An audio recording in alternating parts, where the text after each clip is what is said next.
Magandang gabi po sa inyong lahat mga kaibigan ko. Kamusta po kayo? Kamusta po riyan ang weather po sa inyong lugar? Kami po dito sa Laguna ay parang naka-aircon, kaya ayan, ang inyong nanay Rayleigh ay naka-jacket. Purihin po ang Panginoon sa gabing ito dahil nabigyan na naman po tayo ng pagkakataon na mabasahan ko po kayo ng salita ng Diyos. Kaya mga kaibigan, isa po magandang gabi sa inyong lahat. Mula po dito sa mga taga-Pilipinas hanggang sa iba't ibang panig ng mundo, pinaparating ko po sa inyong aking pagbati ng isang maganda at pinagpalang gabi, pinagpalang araw sa ating lahat. At sa oras pong ito ay sisimulan ko na po sa gabay at patnubay ng ating Diyos at ng pagsama ng banal na Espiritu Santo ay sisimulan ko na po ang ating pang day 84 na Bible reading dito po sa Hukom chapter 8. Ang title po nito, Nalupig ang mga Madyanita. Pagkatapos ng labanang iyon, pumunta kay Gideon ang mga lalaking kabilang sa lipi ni Ephraim. Bakit mo kami ginaganito?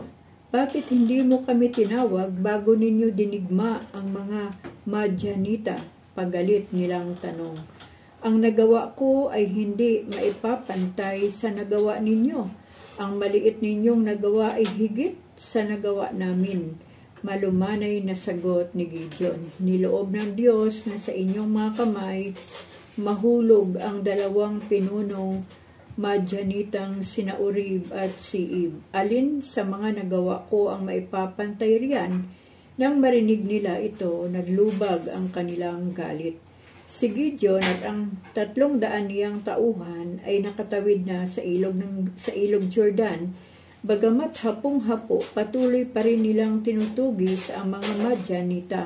Nang umabot sila sa Sukot, nakiusap siya sa mga taga roon kung maari bigyan ninyo kami ng pagkain. Lambot na kami sa gutom at kailangan pa naming tugisin ang dalawang haring Madyanitang sina Zeba at Salmuna. Ngunit sumagot ang mga taga-Sukot, hindi namin kayo bibigyan ng pagkain hanggang hindi ninyo nabibihag sina Zeba at Salmuna.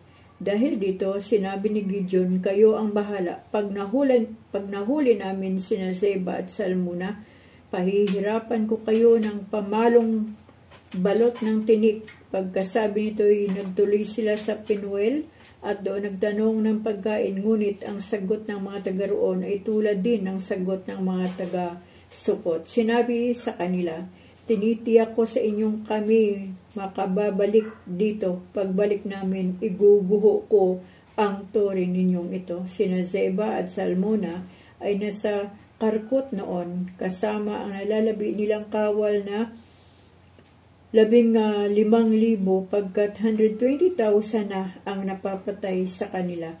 Namaybay sina Gideon sa gilid ng ilang sa silangan ng Nuba at Jogbiya. Sa kabiglang sumalakay, tatakas na sana sina Zeba at Salmuna, ngunit nahuli sila ni na Gideon. Dahil dito, nasiraan ng loob ang mga kawal.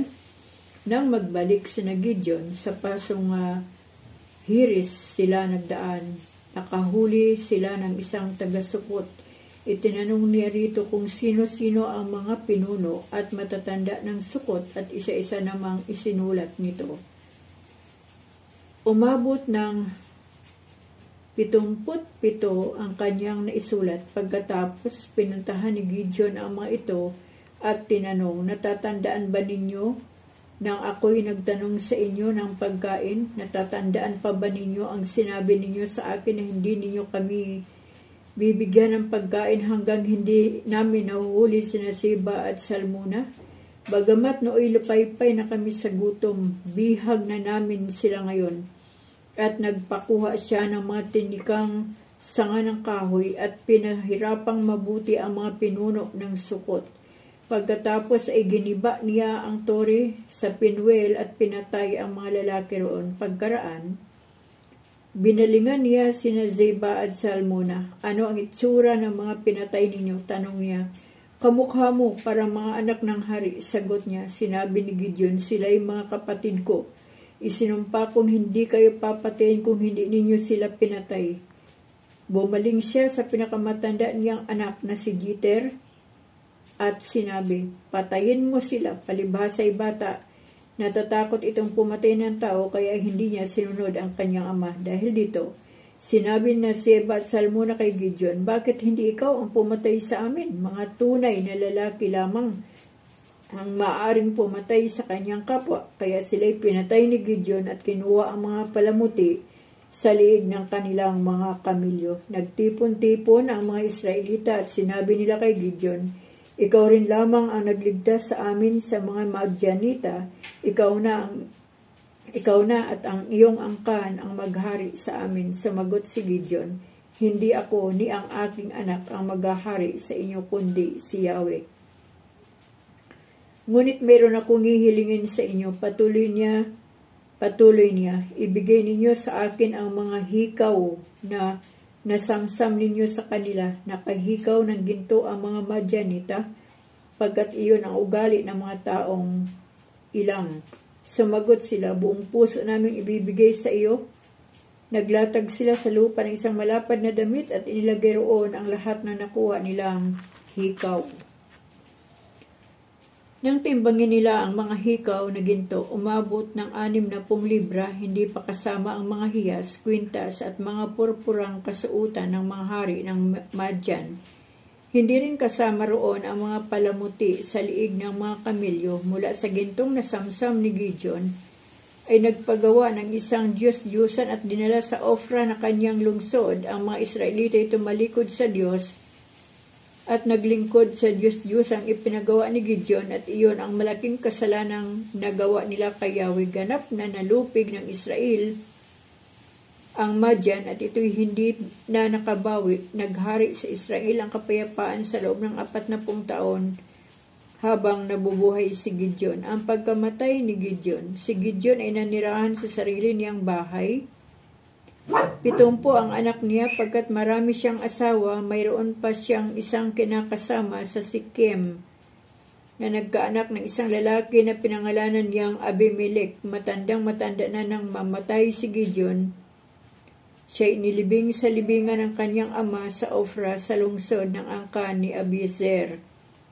Mula nang mamatay si Gideon, ang mga Israelita ay hindi na namuhay ng tapat sa Diyos. Sa halip, naglingkod sila sa mga Baal at ang kanilang kinilalang Diyos ay si Baal Berit. Hindi na sila naglingkod kay Yahweh na nagligtas sa kanila sa mga kaaway. Hindi sila tumanaw ng utang na loob sa sambahayan ni Gideon sa lahat ng kabutihang ginawa nito sa Israel. Tingnan natin mga kaibigan kung mainit na. Okay.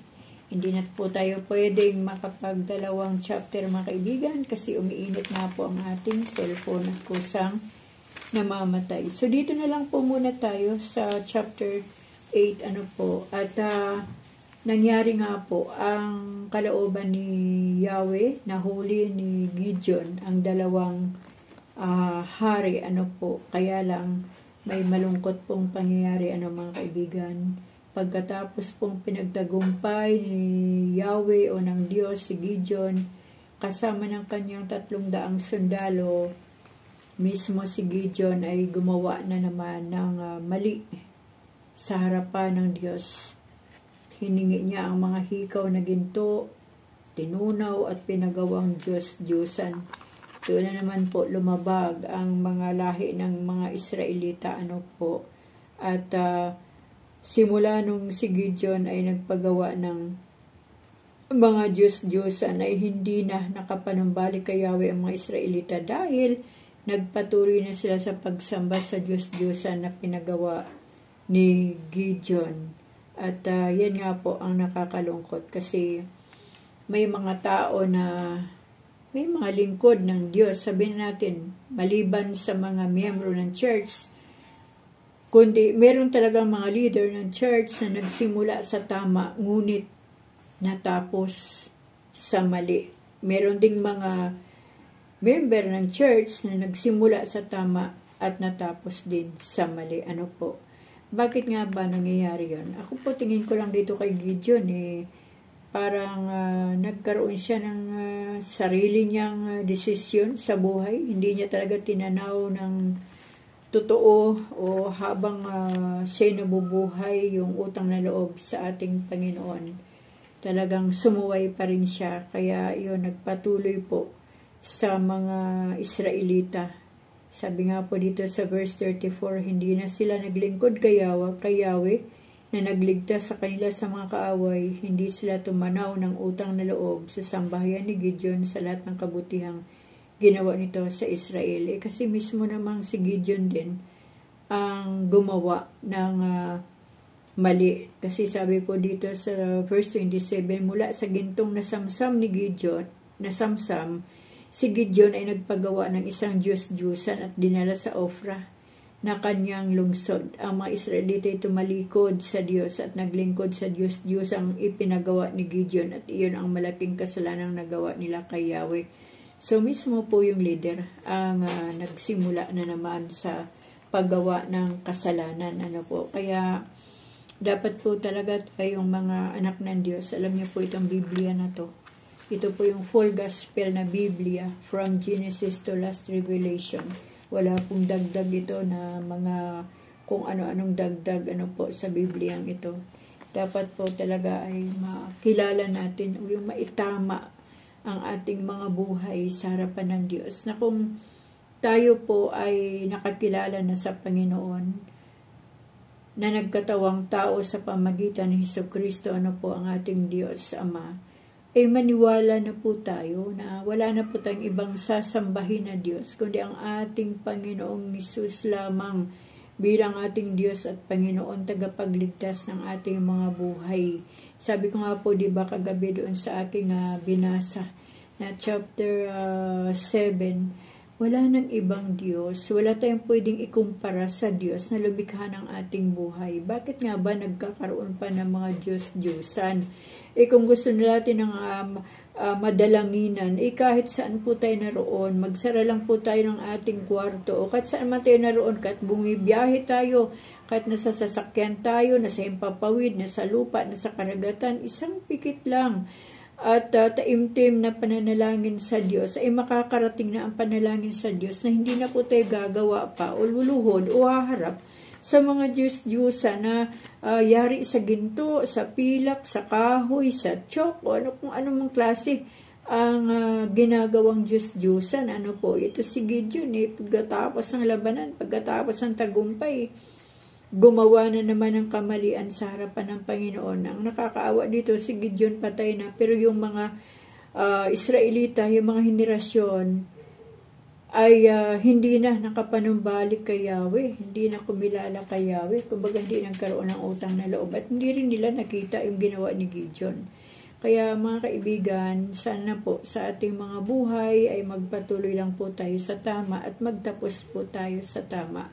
Na wala po tayong ibang sasambahin, wala po tayong ibang kikilalanin, wala po tayong ibang sasampalatayanan na Diyos, kundi ang ating Panginoong Hesus na binigay ng Diyos Ama ang kanyang bugtong na anak upang maging tagapagligtas Diyos at tagapagligtas ng Panginoon ng ating buhay. Ayan, dahil si Father God ay Espiritu nga, kaya nga po siya nagkatawan ng tao sa pamagitan ni Jesus Christ, at ang lahat ng kanyang kapangyarihan, ang lahat ng nasa kanya ay kanya nang ibinigay sa kanyang bugtong na anak na si Jesus. Kaya wag po tayong padadaya. Wag na po nating gawin yung lumuhod-luhod sa mga Diyos-Diyusan at